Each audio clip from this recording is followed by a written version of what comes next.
It occurred to me the other day that in a few months, this camera will be 5 years old. And what's funny about that is that I still use this camera every single day. I've actually upgraded to the Sony a7S III, and I thought it was going to be an upgrade, and I ended up selling that camera because it didn't do everything I needed it to do that the GH5 could do. And it's interesting when you look at the amount of new products that come out and how many upgrades there are each and every year, and if it's your iPhone and how you need to buy the new one every year. There's nothing wrong with getting the latest and greatest, because there certainly are features that are worthwhile, that make it easier or faster, more convenient, more storage space, more whatever, that make doing the job or getting the job done better, faster, maybe cheaper in some situations, or at least getting the same quality at a lower price. But there are many, many times where that benefit each and every year of the upgrade can become so attractive that it makes you lose sight of what you already have. And that's why I'm constantly impressed by this camera and a few of the devices that I have, just how much they withstand the test of time and how much you can do with stuff that by most people would consider kind of outdated at this point in time. The GH5 being almost 5 years feels like there should be something better on the market. And there is arguably other cameras out there that have better features, but when it comes to usability and versatility and the amount of stuff that this camera can do already, and the other stuff is more of like a marginal upgrade, whether you're comparing 8-bit to 10-bit, or you're comparing 4K to 4.6K, or you're comparing 420 to 422. There's so many different things that are marginal upgrades that aren't actually meaningful upgrades to doing the job that you need to do.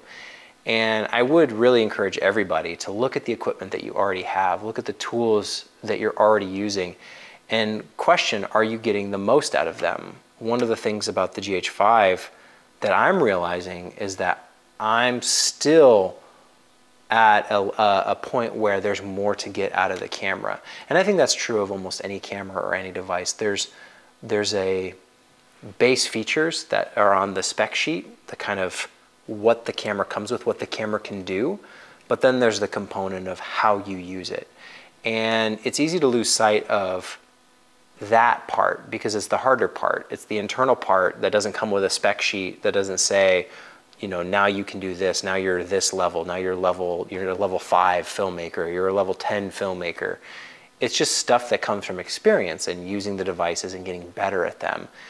Oftentimes I find myself using cheaper, smaller, more inexpensive gear to do a very particular task that maybe a couple years ago I would have thought needed something more expensive. And vice versa, there is more expensive stuff that I've bought that has served a purpose, whether it's better lights, upgrading from dealing with kind of like when I first started filmmaking, it was buying the fluorescent lights at Walmart or Home Depot because I just wanted a light that was soft. And at that time, the only way I knew how to do that was Kino flows, because it was kind of before LEDs had really gone that route. And so I bought, this really cheap fluorescent tube light at Walmart and made my own little soft light, and it worked. And I would say that even today, looking at that content, it still is pretty good, all things considered, for a light that's only $20.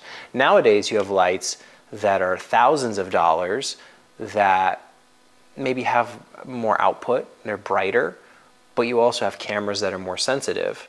So there's only certain situations where you actually need that extra intensity when you're competing with daylight, but often there's other ways to work around that as well.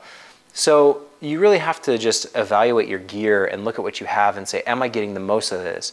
Is there something that I could improve about myself to make the gear work better for me?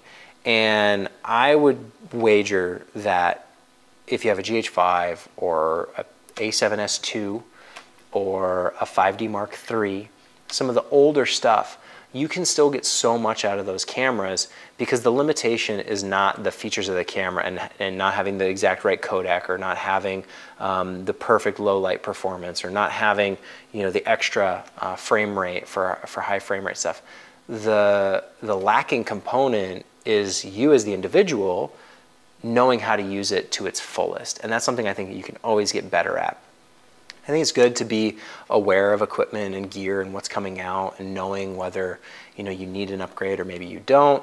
But I think really that knowledge only comes from evaluating yourself and understanding your own ability, your own experience level, to where you know that you've reached a point. And a lot of times you think you're there, you think you've maxed it out, and it's only by pushing past that and experimenting and being creative or problem solving that you realize, oh wow, I can actually do even more. I can get more out of this camera, which has been really, really cool to see with just for my own personal experience of shooting with the GH5 over the last almost 5 years now. There's still stuff that this camera does that I'm blown away by and reminded of, like, why the limitation is me and not the equipment. Certainly there are other cameras out there that do more, that have better features, but there's also so much you can do with equipment that is 5 years, maybe even 10 years old at this point, that still is really, really good. It used to be that if you want to be a filmmaker or a video professional, you had to have the money to do it. It was expensive. Film cameras to do cinema was really, really expensive. And so you saw a period of time where people couldn't afford film, and so they shot video, which would have been like VHS back in the day. And you can see the clear night and day difference between the quality of like a film made in the 80s or like a movie shot on video from the 80s. It's very drastic, that difference. All of that equipment though was incredibly expensive compared to what we have today. And I would say today, for $1,000 or maybe even less than, maybe cameras that are just sitting on a shelf somewhere, you could have better quality than movies from like 20 years ago, 30 years ago, however you want to equate it, TV shows. There's so much that technology has made stuff accessible, and really it doesn't matter how much money you have anymore. It's everybody can more or less afford a camera that can get the job done. So when money isn't the factor and it's more just on the skill, like how do you improve that? And you can, I know because I've done it, you can get better as yourself regardless of the equipment, and use equipment that is older or outdated or not the best, and make stuff that is 10 times better than the people who are just spending the money to get the best equipment and they don't know how to use it, or they know a little bit but you know more. And the knowledge, which really I think at this point for me comes from experience, because there's like the knowledge of like how stuff works and understanding features and how the tool works, but putting the tool to practice and actually using it to create the art is the most important part as far as getting better. You have to do the work to get that experience. You can't really like read or watch a tutorial or like see a YouTube video to really get that. You just have to go do it. And I think a lot of people are afraid or maybe hesitant or think, I can't do that because I need the more expensive equipment, or I can't do whatever because I don't have the right thing. And that thought keeps you from getting the experience that actually teaches you how to use whatever you have at hand. You know, like you can make, at this point in time, nowadays, if you had any camera from the last 5 to 10 years, you could make it work if you have the right experience. But if you're so hesitant to get out and do something because you think you don't have the right equipment, you never get the experience to know how to use any piece of equipment. So it's almost this kind of catch-22 where people are waiting to buy the right thing or to upgrade or to feel like, oh, I can't, my stuff's not good enough. If you force yourself to use it, you'll realize that it's not about the equipment and that it's more about you and your own skill set. Or you will realize that, oh, it is just about the equipment and I really do need something better. But at that point is probably when you would be able to justify affording the more expensive thing. And even then, nowadays, stuff is relatively affordable. Again, compared to 30 or 40 or 50 years ago when it was just like you couldn't do it. It didn't fit in your house. You needed a whole movie studio and a whole army of people to operate it all. Nowadays, everything's relatively affordable. All of it is small and compact, so you can kind of do it all yourself.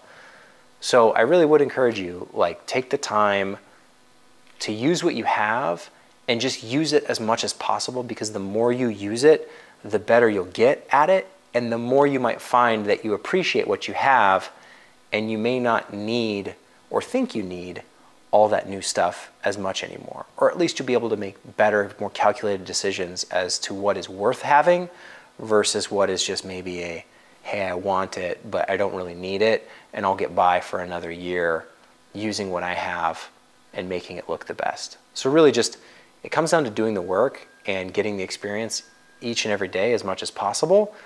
And that really is what's going to make the difference. It's almost like the gear gets better the more you work with it. Not only from a comfort standpoint and understanding it, but an actual, like, the quality and what it's capable of gets better as you get better.